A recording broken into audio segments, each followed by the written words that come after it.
How to Kill a Vampire by Joe Harrington. In the movie Interview with a Vampire, Daniel Malloy outlines various vampire protections to his interviewee. The vampire Louis dismisses them all as the ravings of a demented Irishman. He referred to Bram Stoker, and his comment held more truth than you might imagine. So much of what we take for granted as vampire lore was invented by that genius author in 1897. It's since been developed, expanded, and adapted for each new decade. But none of it is very old, certainly not as ancient as the creatures in our path. In reality, a stake in the heart would do nothing much to Dracula or Louis, at least as Hollywood would have us believe. The scene's been made famous, from Dracula to Buffy, through Being Human and Blade. The vampire hunter prepares a stake and awaits the coming of the monster. A dramatic bit of dialogue ensues before our hero or heroine plunges the stake into the creature's black heart. It writhes in agony or turns to dust, finally dead and defeated. Name any contribution to the vampire genre during the last 100 years. If a stake's not used, then it's been mentioned. It's fundamental to the plot. It's the last hope of humankind. There is even that veneer of antiquity. Vampire historians can point to a long tradition of staking the undead in their graves. Bram Stoker didn't pull this stuff out of his backside when he included it in his novel Dracula. But no one is looking closely at the small print. Medieval East Europeans did indeed take a stake to a suspected vampire's grave, but it was only one of a whole box of tricks. It wasn't even the thing which may kill the beast. Nothing in the toolbox did that. Vampires can't be killed. They're already dead. It's the stereotypical pop culture staking, but how would it even work? The vampire isn't staked to anything. They'd simply pull it out and carry on.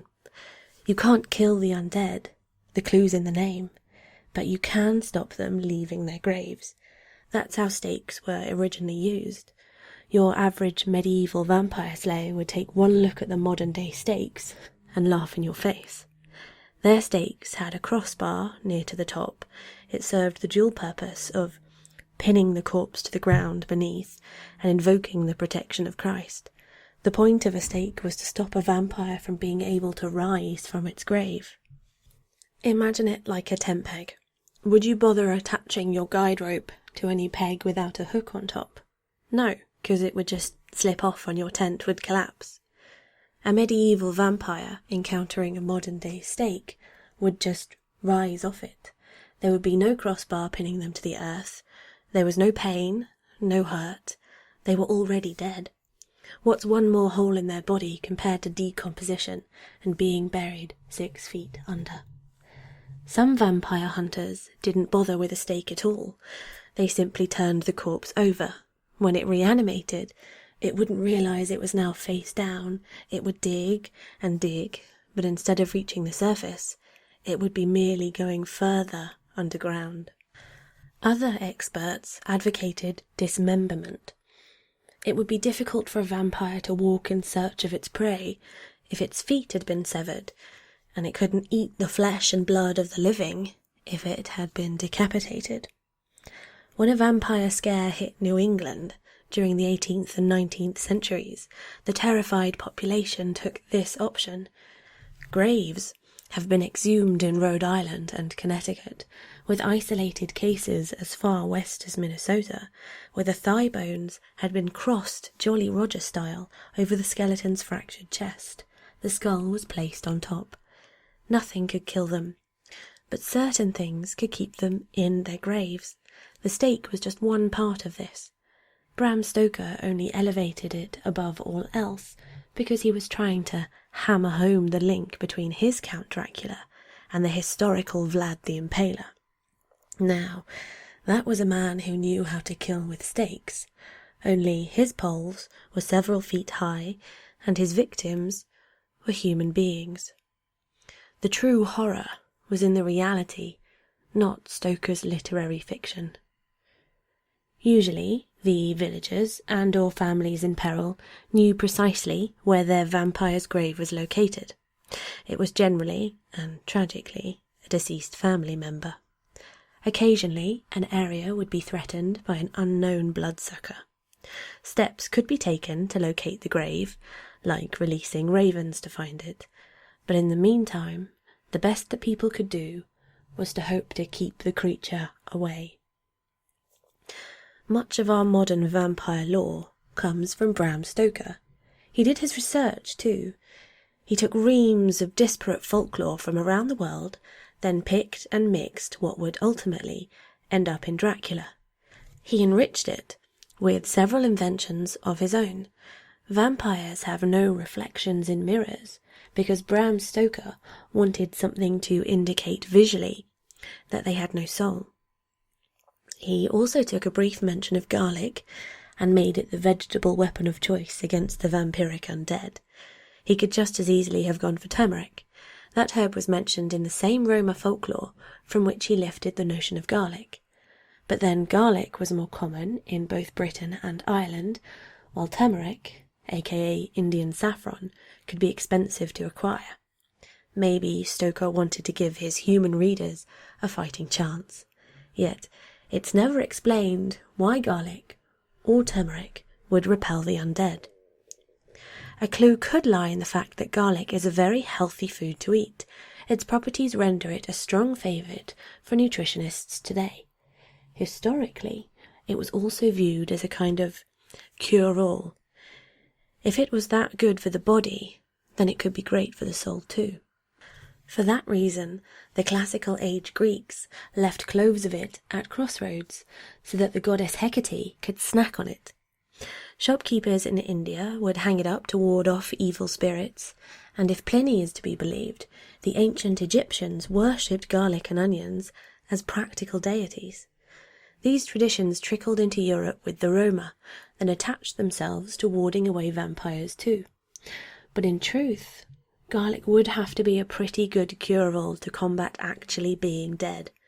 I doubt a single clove is going to cut it. Turmeric and garlic were just a couple amongst a myriad of protections to ward away vampires. Another included giving them a mirror.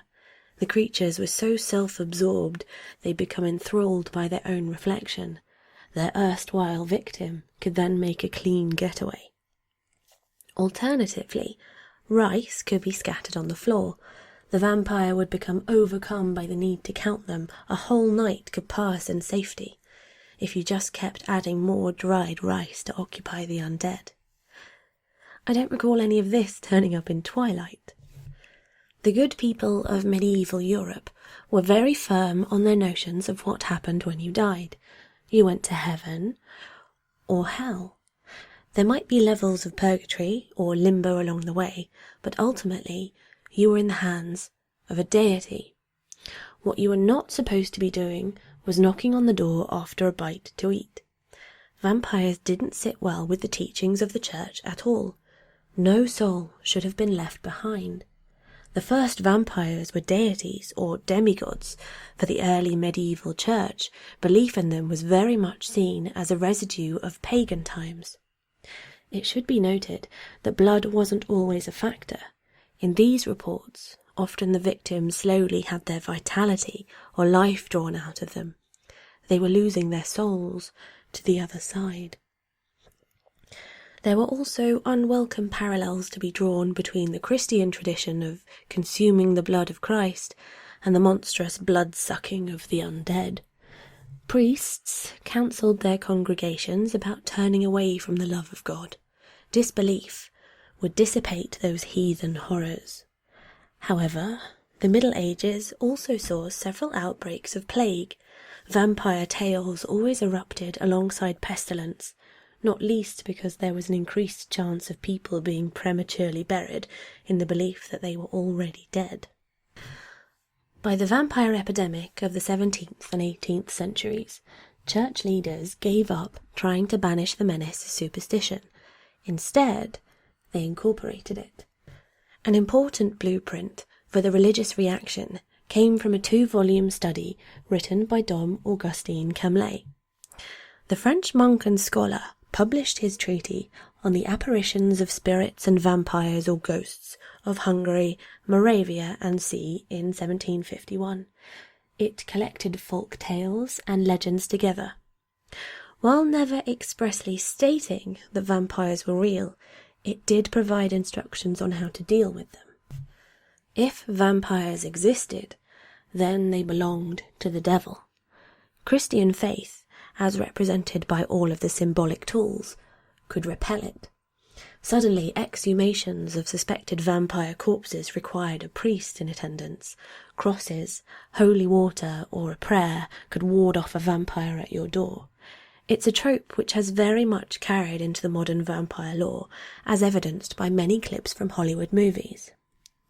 However, as the late 20th and early 21st centuries evolved their vampire mythology, the Christianity defence began to be eroded. Increasingly, vampires began to laugh in the face of God. A vampire hunter in Roman Polanski's Fearless Vampire Killers was thwarted in his cross-wielding when it transpired that his assailant was Jewish.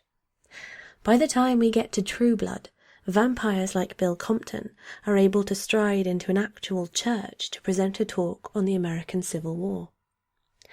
It's a trend which has worried today's church leaders. Publisher Thomas Horn worried in the Christian Post that things had gone too far.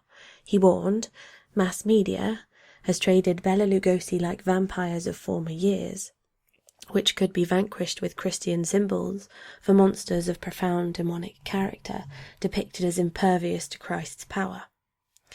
All the wrong messages were being given. People were being seduced by the dark side. It began with vampires and ended in wearing pentacles and calling themselves witches.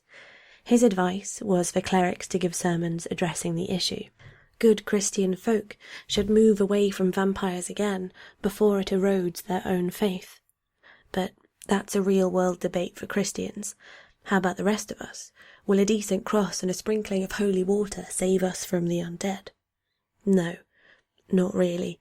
They existed in folklore long before Dom Augustin Camlet's treatise, and continued on afterwards. His aim was a kind of damage limitation for the church, in which he could present the salvation of Christ as if it had always been a protection against vampires. He never once put it to the test. Incidentally, the whole sunlight thing, it's just another metaphor for the light of God. Bram Stoker added that one in. So, what will protect you from a vampire attack? We've discounted weapons, sunlight, garlic, and crosses. It's all looking a bit grim in the old vampire protection stakes, if you'll excuse the pun. Stakes only work if the vampire is in its grave. Even then, it has to be the right sort of stake, and it doesn't kill them. It merely pins them to the earth to live out eternity, unable to leave their coffin. Dismemberment and decapitation do the same thing, but condemns our sentient vampire to remain in pieces in said state. Crosses, holy water, sunlight, and prayer are merely the attempt of an 18th century monk to shepherd an old superstition into the Christian fold. Garlic is merely a half-understood borrowing from the ancient world. It sustained Hecate, yet we expect it to defeat modern vampires. If anything, they'd welcome it to feed to their victims. It would make the blood much more tasty. And no one has fully explained the rice. So, what are we left with? In truth, there's nothing at all in our arsenal. If a vampire has you in its grasp, then you're pretty much done.